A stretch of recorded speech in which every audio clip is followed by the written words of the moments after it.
Hey everyone, and welcome to the channel. Today I'll be reviewing the S.H.Figuarts Goku Black, the S.H.Figuarts Goku Black Rosé, and the S.H.Figuarts Goku Black Rosé Event Exclusive Edition.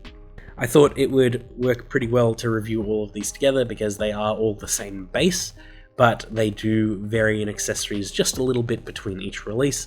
It reminds me a little bit of the triple review that I did with the Frieza Final Form, where every iteration of this figure had less and less accessories as it went on, but also changed a few things as it went on. So we'll be looking at all three of the releases, what I like about them, what I don't like about them, and what is different between them, but in general there will be quite a bit of overlap. So taken out of the box, the first release, Goku Black, comes with a really good loadout. It almost felt like they were going to only ever do one release of this figure, and it really shows in this loadout. So we've got a normal state figure in the box, we've got a Rosé head sculpt, we've got a energy effect blade, we've got a dark Kamehameha, as well as a whole host of different hands. So a really packed figure. The event exclusive was the second one released, I believe. So that one comes with an aura effect, which looks nice. It's also got the energy blade effect part, no normal head sculpt, everything is Rosé, but you also get 4 faceplates for the Rosé.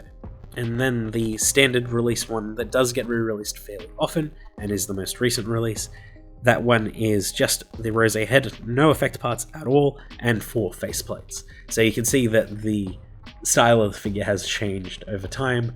It's very much like the Frieza, where it is less and less accessories as it goes, but between the event exclusive and the original release, they did change a few things like the aura effect. But taken out of box and put on a display, here are all 3 Rosé Gokus as they came. They were pre-owned, so one of them has a different faceplate on, and that helped me differentiate between them because the event exclusive and the standard release do look very similar to me. They do look different in the style of hair, but the body finish is very similar, and the box promo art is very deceiving for which one is which, because neither of their hair matches up with the promo images, but they still look good out of the box. And while this is very much the 2.0 era of bodies for Dragon Ball figures, Goku Black had a very different style of body, so they were a pretty damn unique figure at the time. And the sort of slimmer profile of Goku Black worked really well with the 2.0 mold, and I think that they captured the character really well in general. The problem with the Goku Black sculpt, for the Goku Black Rosé hair, they just reused the mold from the blue Goku mold, so it's not the unique hair sculpt that Goku Black is meant to have, it's just a recolored hair print, and it doesn't really read that well, especially if you know what the hair's meant to look like. It is similar enough, sure, but the front bangs just look odd, and it kind of sucks that way.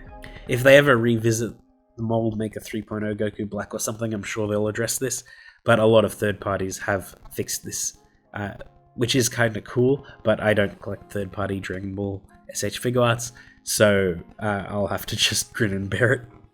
But here he is next to the S.H.Figuarts base Zamasu, and here he is next to the Super Saiyan Blue Vegeta.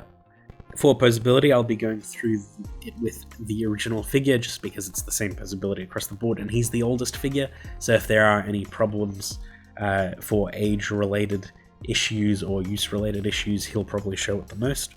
So he's got a ball joint at the head and neck. It's the same range of motion that you'd get out of any 2.0 Goku figure. He's got a arm can swivel all the way around. He's got a floating sort of shoulder piece like normal. He's got a bend at the elbow, ball hinge at the wrist. He does have a butterfly in the arms, which allows him to cross over for Kamehameha poses and things like that. He's got a ball joint in the upper chest.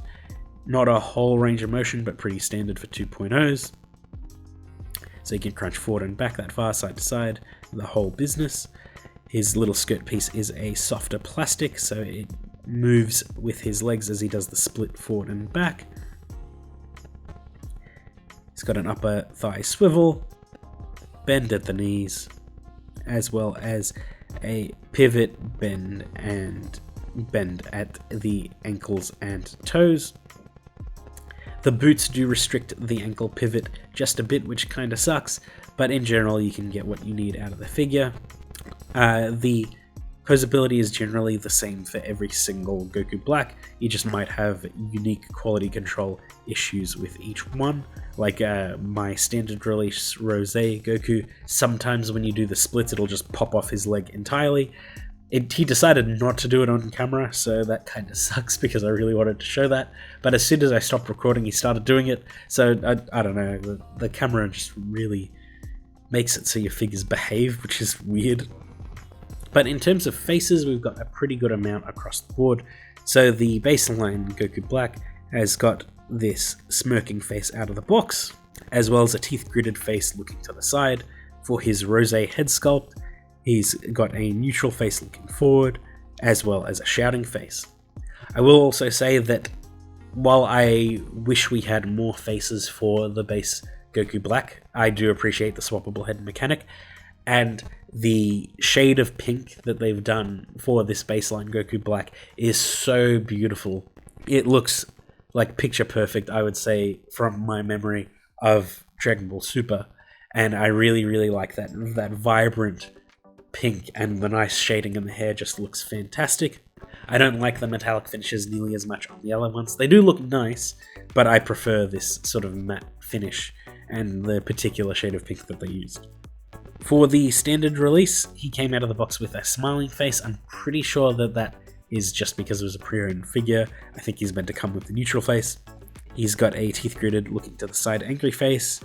He's got a neutral face looking to the front, as well as a shouting face. It's the same loadout for the event exclusive, but the detail is just slightly different, and of course the hair color is different as well. So neutral, shouting, teeth-gritted looking to the side, as well as the smirking face. It's all the same between those two releases, but again, the finish and updates to the faces do look a little bit different, but expression-wise they are exactly the same. And with those accessories, you can get the figures into some pretty good poses. Again, I do think that the original release Goku Black was the best, because the head swapping mechanic was great, the energy blade on his hand is cool, and the dark Kamehameha is cool as well. It is the older style of Kamehameha, so it doesn't plug in at all. You just need to sort of like balance it in his hands, which is a little bit awkward to do, but it works well enough. But I do like how we've evolved since then to actually connect them directly into the hands. But you can get all of these figures into some pretty good poses. I do like the event exclusive aura effect. It is really nice shade of pink, and the deeper colors look really nice. I would have preferred if it was just a tiny bit taller, and I know that they did eventually do like a taller version of it with the event exclusive Broly.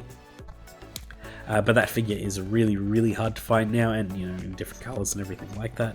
And again, I don't do third-party accessories because I'm sure they've done a third-party aura effect, and the modern aura effects are way cooler. But I appreciate it nonetheless. It looks really nice. The baseline release is obviously the one that is lacking the most because he's got the fewest hands, no effect at all, just the swappable faces, and that's it. The finish on the body does look really nice on that one. The finish also looks good on the body of the event exclusive, but the standard release one probably looks a little bit brighter and would probably work the best with the aura effect, which is a little bit ironic. The full metallic finish on his hair looks nice, but again, not my favorite. I prefer the matte finish. And the metallic clear effect for the event exclusive is nice. It's a little bit hard to tell that it's a clear effect. From the promo images, it shows a slightly different sort of figure, but it is still a nice sort of thing. If you were able to get any of these figures, I would recommend the original release, even though he is lacking in terms of variety for the faces just because of the swappable head mechanic, but he more than makes up for it with his accessories. And failing that, the event exclusive is probably the best one after that. And the standard one is still nice, but it does just feel very bare bones. But they are all still pretty good figures, and I really wish they would revisit these again, just so they can fix his hair sculpt, because he does desperately need it. And I know we're sort of done with the super figures, but there was so many more characters they could have done. But I do think it does bear revisiting it at some point. Kind of sucks that we probably won't ever get a revisit in terms of like this exact mold, because he's already had an event exclusive and they didn't fix it there, but it is what it is. But yeah, that's pretty much it. I hope you enjoyed that video, and I will see you all next time. Oh hi, I didn't see you there. As you can see, I'm hard at work making new videos for the channel. Now, while I'm happy with where the channel is right now, I could use your help. By liking, commenting, and subscribing to the channel, it helps out the YouTube algorithm and recommends my channel to more people. So if you like any of my videos, please let me know, it really helps out. And if you liked this one, please let me know too. It means a lot to me and I really, really appreciate all of you guys.